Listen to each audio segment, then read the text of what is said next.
Mas malayo na bumulmalan lupa ng pwede. Samantalang mga pukan, madaling tutunin. Pero kapag matigas na hindi naman tumigil ito. Kaya ganoon po, inatulan ang ating buong pagsasakay at pagtuturo sa ating mga bata. Ngayon, alam ba ninyo na tayong mga magulang kayo tayong pananagutan? Ano po ang pananagutan natin? Kailangan natin yung maagang pagsasakay sa kanila. Ayun sila sabi sa lingwahe ito. Ang unang 3 taon ay panahon kung pagbubugin ng sanggol. Si lingwahe ito masabi dito sa Gailas. Ang mga magulang ay dapat magturo ng pagbubuging gawin mula sa pinakamaagang edad. Ayun, tanong rin mga kapatid. Hindi na tama pa rin sinabi ko kanina, 3 taon. Kaya sinabi mismo ni Lingwahe mga kapatid, pinurupok ang bata magsimula sa 3 taon ang bubugin ng sanggol. Kaya kung kayo nagplano mag-asawa at kayo ay nagpapatukala ng magkaroon ng anak, tandaan niyo ito mga kabanalan. Ano pa? Dito sa panahon ito, dito natin binubuo ang kanilang karakter. Education 275, sa tahanan, nagsisimula ang edukasyon ng bata, ito ang una niyang aralan. Kaya dapat, ang unang paaralan ng mga bata ay sa tahanan. Kaya dapat ang mga magulang magtuturo ng mga bata. Kaya kung kayo mga binata, tandaan yung mga dalaga na marunong-turo. Yan ay magaling na halimbawa. Ano ba? Bilang mga magulang, ang responsibilidad po natin ay maging halimbawa. Mayroong isang magulang na pinagbabawalan niyang kanyang anak. Sabi ng magulang, anak, huwag mong gawin yan. Eh, sinipinisyo yung anak. Sabi na anak, kakay, ikaw nga eh. Di ba? Di ba karaniwan yan, mga kapatid? Kapag kayo ay magturo sa inyong anak, dapat maging halimbawa kayo. Kaya ang mga magulang ay halimbawa sa kanilang anak. Ito ang pinakadakilangan patutuo. Sabi ko sa Adventist World Church ito, ang pinakadakilang patutuo ng kapamilyahan ng Kristyanismo ay ang isang maayos at disiplinado pamilya. Kaya kapag ang ating mga anak ay makikita natin nagkakalat at masaway, pagka nakikita sa ating kanan. Diba? Alam niyo, mayroon kaming ginawa ng mga pastor. Kasi minsan ginagamit na natin mga kaibigang pastor.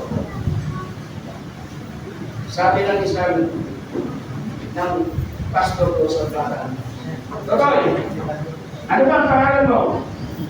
Sabi ng bata, Dimonito po. Dimonito, bakit?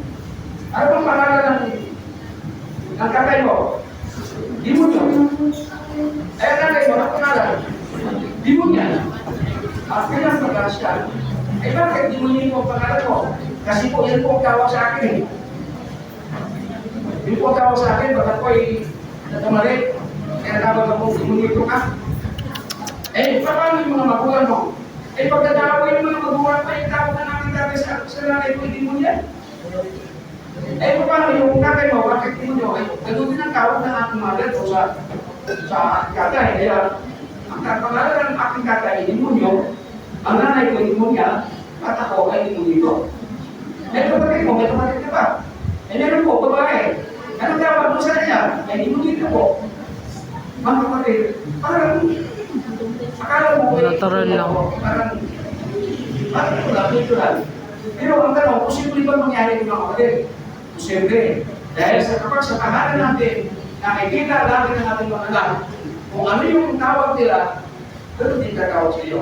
Kami nung bago kami mag-asawa, di siyempre bago kasama.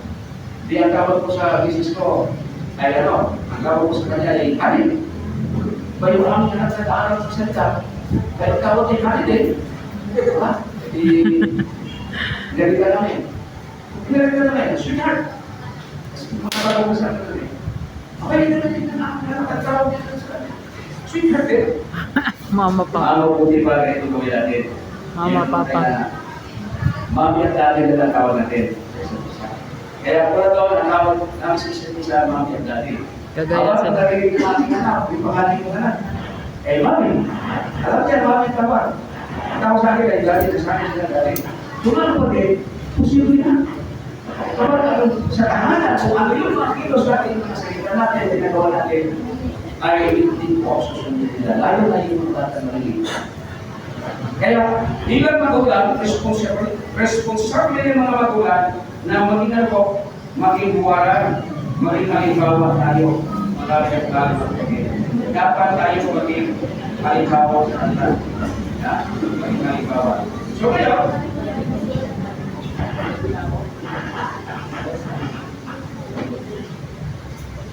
kung atin pong titignan dito, ang mga bata, sa nagkaroon maliit pa sila, ay napakalaga yung influensya ng ating taknaan mula sa mga kapatid.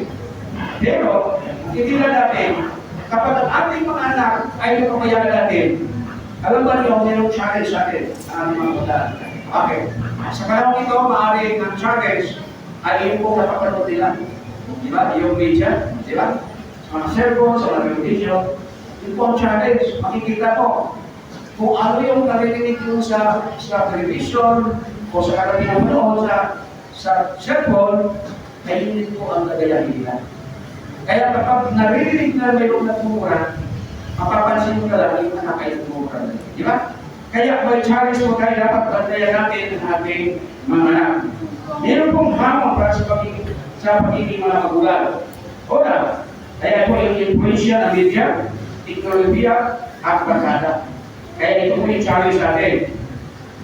Pagbawas ng family worship, pagtuturo, kapag hindi natin sinasanay, ito mga bata, kahapin nito mga kapatid, yung pag-worship, pagtuturo, spiritual na bagay sa tahanan, mga kapatid, pag hindi natin ito nagawa, meron tayong kakukulan. Kaya bilang mga Kristyano, dapat makita sa atin yung influensya na mayroon tayong worship. Meron tayong pagtuturo sa spiritual na bagay. Yan, bilang mga magulang. Maraming mga magulang na iniwan nila ang kanilang responsibilidad sa mga guro, karala, o sa kanilang katulog, kaya paglagi mga kapatid, iba ang naging ugali. Ano kung sabi ni Joel? This is Christ for the Church. Sabi po dito, napakahalaga ng maagang pagtuturo ng mga bata. Ang mga aral at gawin ng katutunan sa pagkabata ay madadala nila habang buhay. Kaya tandaan natin mga magulang, kung kayo kayo mga anak kayo, hindi pa huli. Kaya dapat natin sila tumayan upang natin ating mga anak. Ano ang pangako sa pamikaan? Hindi ito ikaligaw na garantiya mga kapatid. Kundi ito ay prinsipyo. Yung pagtuturo, prinsipyo yan. At sa pamagitan ng pagtuturo, paayos na pagtuturo, ito po ang magiging pundasyon ng inyong anak. Okay? So, ano po itinuturo natin? Itinuturo natin mga katutuhanan, itinuturo natin sa kanilang puso, mula pa sa kanilang pagkabata, at hindi nila ito makalimutan ng kapatid. Magiging yung pagkatapat nyo, yung pagiging masigladis pagdalo sa bagong aga pa, at yung pag-worship, yan po ay influensya na magituturo niya sa inyong mga anak. At yan po ay mamarahin nila hanggang sa kanilang pagdating. Sapagkat bawat itinuturo yung mga kapatid sa kanila, yan po ay benhin na itinatalim sa kanila. Alam niyo yung aking anak, mga kapatid, kaya mo ng pandemic, nung sabihin sa kanya, magpapaksin ka, kasi siya isa tuberculosis na trabaho. Siya yung siya, siya, mandalay yung kasay. Pinipilit siya na nagbibigay ng magpapaksin. Maraming magpapaksin lang naman ang sabi niya, hindi siya. Hindi ako magpapaksin. Kung ako mamatay, wala naman kayong laro, wala naman kayong pakilaw sa akin. Ako nadala natin kayo. Alam ko, masama ang ano. Kasi sila po, yung aking anak Marcio, sila ang taga ko. Kasi wala kayo magpapagpiro, sila nagpapagpiro sila taga ko. Ang sabi ng mga Chinese, hindi na yung magpapagpiro ng mga vaccine. Gusto lang yan sa inyo ba? Bakit kayo sa inyo ba? Kasi sa inyo ba siguro hindi mo sa inyo makakain. Mga Chinese, kung ayaw mo pa ito, di ba kayo? Kaya mga kapatid, siguro meron sa inyo kaso pa, pero hindi natin sinisisi mga ito. Pero mga kapatid, kapag naituro ko sa kanilang prinsipyo, Sa pagkasama ng pamilya, isa lang po nagpapagok yung panganay na hindi nagpaalam sa akin. Yung iba namin mga hindi sila nagpapagok. Bagamat hindi ako kasama nila, hindi kami kasama nila, alam nila yung prinsipyo. Dahil tinuturo sa ating church yung natural na pamamagitan ng pagkatapos. Natural primitive. Kaya sabi na doon, Philippians is nagsasabing, Christ ka na yung church. Instruction. At hindi natin alam kung ano ka subok na yun, hindi tulad ng ibang mga vaccine na subok para mga kapatid. Sigurado na. Ngayon na, alam na natin kung ano definition ka. So, makikita natin mga kapatid. Bakit sila nanindigan? Alam nila, nakikita sa akin. Pagdating ng Sabado, mga kapatid, alam ba nyo? Pipilitin mong pagkabahuan niya araw sa Sabado, hindi yan tatapang. Hindi. Bakit? Kasi, ay tanong sila. Ay tanong sila isipin. Wala pa na sila ibalit pa. So mga kapatid, ito yung halimbawa na maaari natin gawin sa ating mga anak. Bata pa sila, isang taon hanggang pangatong taon, turuan natin sila mga kapatid ng mga bagay at ng mga totoong mga turo ng ating Panginoon Jesus. Turuan sila maging manitigan. Alam ba nyo? Ang turo ng mga kapatid, maitatanim sa kanilang puso. Alam mo yung mga kapatid, kung paano nililigtas ang sarili nyo, iniligtas din nyo sila. At ito mga kapatid, bababaon dito. Babaon din nila. Bakit? Tayo masalite ang nag-islam natin na tayong darating na po. Chicos ni Romo, di ba? Crisis sa ating pananampalataya. Kapag ang tayo mismo, hindi tayo kapagpapakita ng magandang halimbawa kung paano tayo naliligtas sa katotohanan. Mga kapatid, ano ang pundasyon nila na manindigan sila mga kapatid? Subalit kapag naitanim natin sa kanila, kung paano kayo nanindigan mga kapatid, ang inyong mga anak manindigan nila. Ibig sabihin mga kapatid, tinuturuan natin sila matibay sa kanilang pananampalataya. Dumating man ang pagsubok sa kanila, manatili silang matatag. Tulad ng tatlong kabataang Hebreo mga kapatid, na pinipilit silang pasabahin ng sila rapat.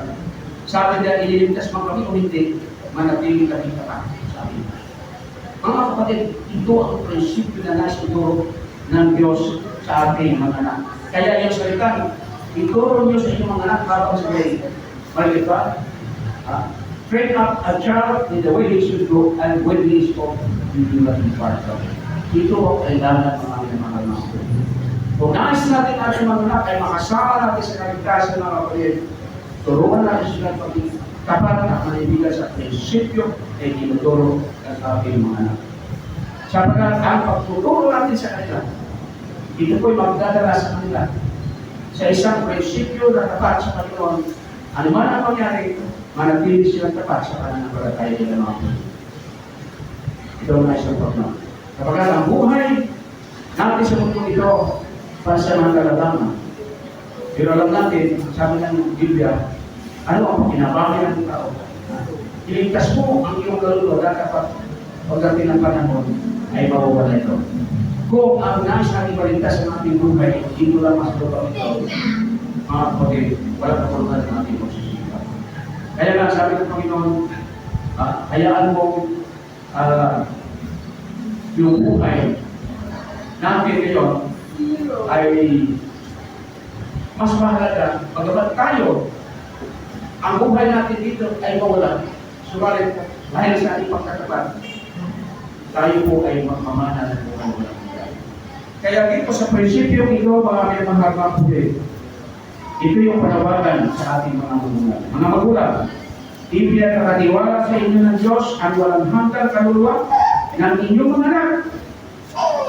Ang pinakamahalagang pamana na nag-iwan ninyo ay hindi kayamanan o diploma, kundi isang buhay na halimbawa ni Kristo at matibay na indikasyon sa kanyang salita. Ituro sila sa kanyang daan at sa kanilang pagkanda, hindi nila ito malimutan.